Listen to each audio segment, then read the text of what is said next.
everybody, MBG here today with a look at the eagerly anticipated Blood Angels Codex. Now, we saw a ton of spoilers on this thing throughout the week, and of course, well, it's here, and, well, I guess depending on who you ask, it's either really good or, you know, painfully average, because, well, the internet always hates every Codex after it comes out, but I don't. I love them all. I just want to hug all the codexes. Obviously, some really cool Raymond Swallen art here on the cover. I think one of the best things Games Workshop ever did was hire that guy to be their artist. Of course, he does magic cards. Very cool stuff as well for that guy, so definitely check out his resume and portfolio. So normal size codex, it's, you know, roughly 110 pages, retails for about $50 US. You know, pretty cool stuff. If you saw my unboxing of the collector's edition, it's got the black border around it. So this one appears to be a little bit darker when you take a look at it, but it ends up being the same exact pages in PDF format. So let's take a look at what you get in here. You've got the table of contents here. You got the intro, let's pull this down here, the Angelic Host, which is basically your fluff section, and then the Forces of the Blood Angels. Now, of course, with 7th edition, you've got everything contained all in one place, and then you get back here to the appendix where it gets into the meat and potatoes of the list with the warlord traits and special war gear and things like that, and relics, your psychic powers, etc., etc. So let's kind of take a look at some of the graphics. Really cool stuff in here. Obviously, it's a must-have for most of us 40k players, and a lot of people really like the Blood Angels. So I'm sure a lot of people out there are going to be picking up this book for the release. Like I said, the first half of the book, or I would say 1/3 of the book, is fluff related, things like that. Now, of course, we don't get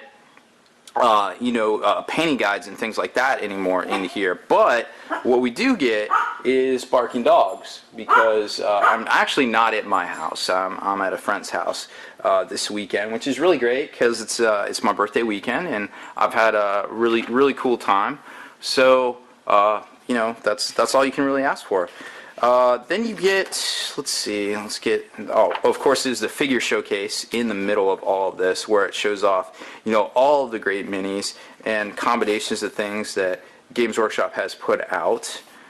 And then we get into the actual army list itself right here, Forces of the Blood Angels. So you've got the war gear list, which kind of gets into a lot of different things, what you can take with who and what page it's on and things like that, which is really cool. Departure from the norm there. And then you get into the actual, the all in one stop, basically army. We'll call it bestiary for lack of a better term, because that's kind of what it used to be called. So it's got everything here, and then of course they give you the page numbers if there's something specific to reference in the back of the book and things like that. So you got the big picture here of what you're looking at. You got your stats, your special rules, and things like that. So a lot of that in here. Now, we're not going to get into this. Really isn't like an actual review of the book. This is kind of showcasing it. We're not really getting into, hey, I think this is going to be good, and hey, I think that might be good, and things like that. I'm just kind of showing you what's up. Just giving you some options here. Of course, a lot of these HQs and a lot of guys in here. Well, people love them, and everybody has an opinion of, say, Mephiston, so to speak. He's a little bit different these days, but he is what he is. He's still the Lord of Death, and that's what's up.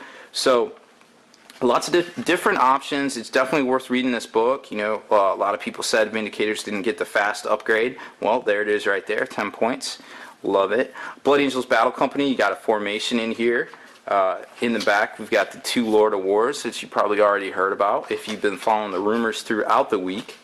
And then we get into the actual appendix where, like I said, you get the Warlord traits, the Army Special Rules, Army of the Angels, etc., etc., all your special issue war gear, reference.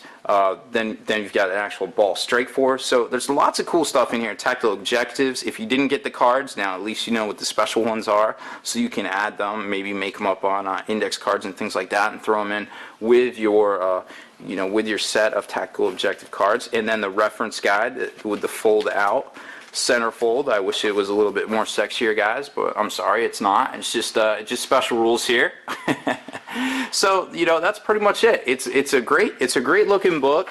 I'm sure the contents and the actual play style of the book will be hotly debated over the next few weeks. But right now, I mean, I'm a big fan. We'll kind of see how it goes, and maybe we'll see some tactics articles on here. A lot of my personal friends are big on the Blood Angels. We won the 2011 Adepticon team tournament with Blood Angels, so definitely a big fan. So that's about it for this one, guys. Thanks for stopping by and take a look. This is the 4th video I've recorded today, so I'm gonna go take a well-deserved rest and cut these videos and get them up for y'all. So make sure you stay in the trenches, subscribe to this YouTube channel, check out the blog, spikybitsblog.com, and listen to our podcast, forgenarrative.com.